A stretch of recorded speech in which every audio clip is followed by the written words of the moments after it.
नहमदुहु व नसल्ली अला रसूलिहिल करीम अम्मा बाद फ़ाऊज़ु बिल्लाहि मिनश शैतानिर रजीम बिस्मिल्लाहिर रहमानिर रहीम अस्सलामु अलैकुम व रहमतुल्लाहि व बरकातुहू। आज इंशाअल्लाह तबारक व तआला मैं आपको अखुवत के बारे में बताऊंगी, अखुवत के मानी, अखुवत की इक़साम और इसमें बेहतरीन क्या है वो, और इसके बारे में नबी सल्लल्लाहु अलैहि वसल्लम की अहादीस मुबारका और कुरान मजीद में अल्लाह तबारक व तआला का क्या इरशाद है। इंशाअल्लाह तबारक व तआला ये सारी चीज़ें आपको बताऊंगी। तो सबसे पहले मैं आपको बताऊंगी कि अखुवत के मानी क्या हैं। अखुवत के मानी है भाईचारा। अखुवत की इक़साम है दो, अखुवत नस्बी और अखुवत दीनी। तो देखिए इसमें सबसे बेहतर क्या है, अखुवत नस्बी या अखुवत दीनी। तो देखें अखुवत दीनी जो है यानी जो दीनी भाईचारा है अखुवत नस्बी से अफजल और अहम है, क्योंकि अखुवत नस्बी तगय्युर पजीर होती रहती है लेकिन अखुवत दीनी में किसी किस्म का तगय्युर नहीं होता।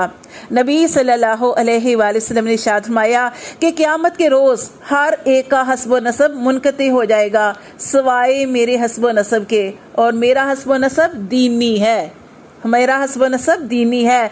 अगर आप सल्लल्लाहु अलैहि वसल्लम का जो हस्ब था, हस्ब व नसब था, वो नस्बी जो है वो होता तो उसका फ़ायदा अबू लहब को पहुंचता। तो देखिए अबू लहब आप सल्लल्लाहु अलैहि वसल्लम का चचा था लेकिन उसको फ़ायदा नहीं पहुंचा।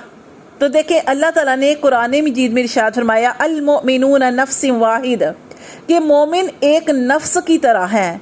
और कुरान मजीद में अल्लाह ताला ने इरशाद फरमाया सूरत आल इमरान आयत नंबर 103 के अंदर फ़अस्बहतुम बिनिअमतिही इख़वाना, फिर तुम उसकी नेमत से बाई बाई बन गए।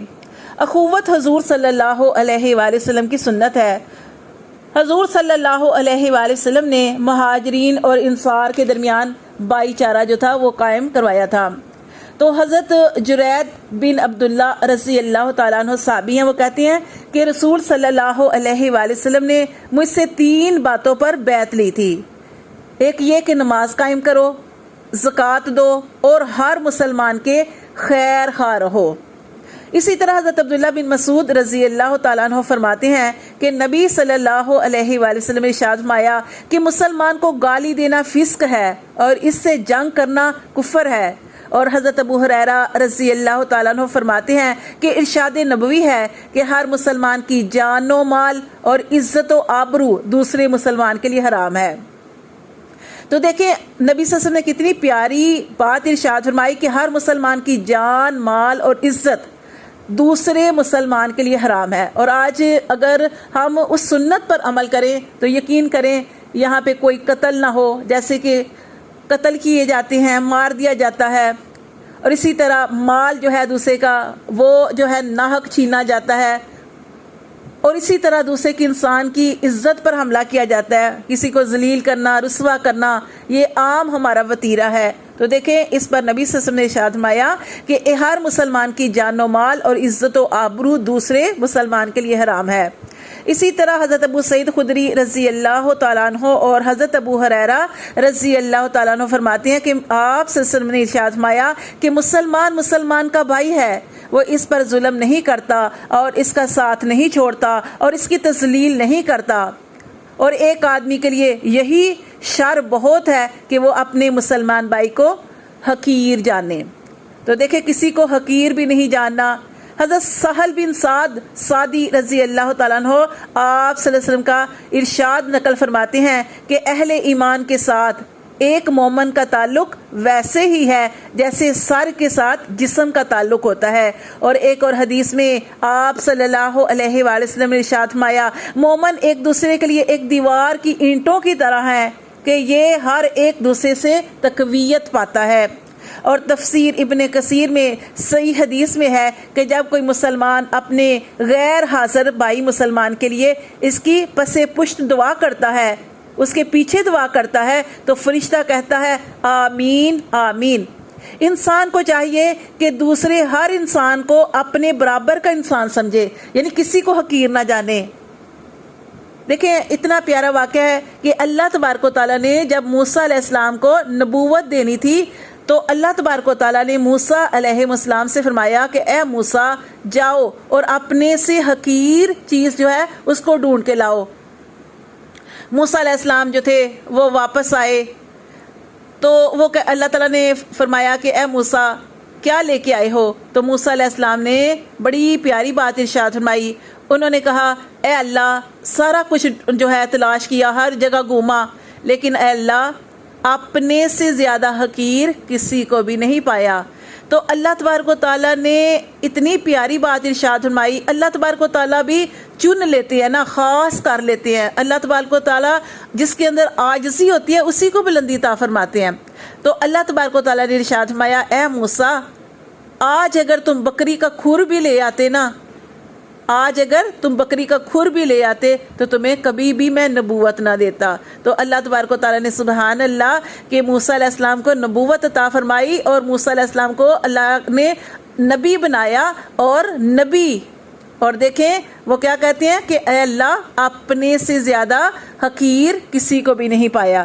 تو آج ہم جو ہے اپنے آپ کو جو ہے بڑا سمجھتے ہیں، نماز پڑھتے ہیں تو پھر بھی ہم بڑائی کے ساتھ اپنا ذکر کرتے ہیں، یا ہمارے پاس مال ہے مال خرچ کرتے ہیں تو تب بھی ہم بڑے بڑے بولتے ہیں کہ ہم نے فلاں کی مدد کی، اس طرح کیا.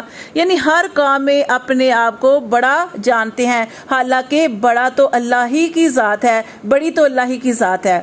تو اس لیے ہمیں یہ دیکھیں کہ جو ہم نے حدیثیں پڑھی کہ اس میں پتہ چلتا ہے کہ جو دینی تعلق ہوتا ہے وہ بہت مضبوط ہوتا ہے، اور دینی تعلق جو ہوتا ہے یہ سب سے بڑھیا ہے. دیکھیں نا نوح علیہ السلام کے، جب آپ قرآن مجید کے اندر نوح علیہ السلام کا واقعہ پڑھیں گے تو نوح علیہ السلام نے جب اپنے بیٹے کو کہا کنعان کو کہ بیٹا تم بھی اس کشتی میں سوار ہو جاؤ، تو بیٹا جو تھا وہ کافروں کا ساتھ دیتا تھا. اس نے کہا کہ یہ پہاڑ مجھے بچا لے گا. لیکن نوح علیہ السلام چونکہ ایک باپ تھے، انہوں نے اپنے بیٹے کو کہا، بیٹے کی محبت ہی ان کے دل میں، ہر باپ کے دل میں، ہر ماں باپ کے دل میں اولاد کے لیے محبت ہوتی ہے، ایسے ہی انہوں نے بھی اپنے بیٹے کو پکارا. لیکن بیٹا جو تھا وہ کشتی کے اندر سوار نہیں ہوا. اللہ تعالیٰ نے قرآن مجید کے اندر ایک جگہ پہ ارشاد فرمایا اے نوح وہ تیرا اہل نہیں تھا، تیرے اہل تو وہ ہیں جو تیرے ساتھ ہیں.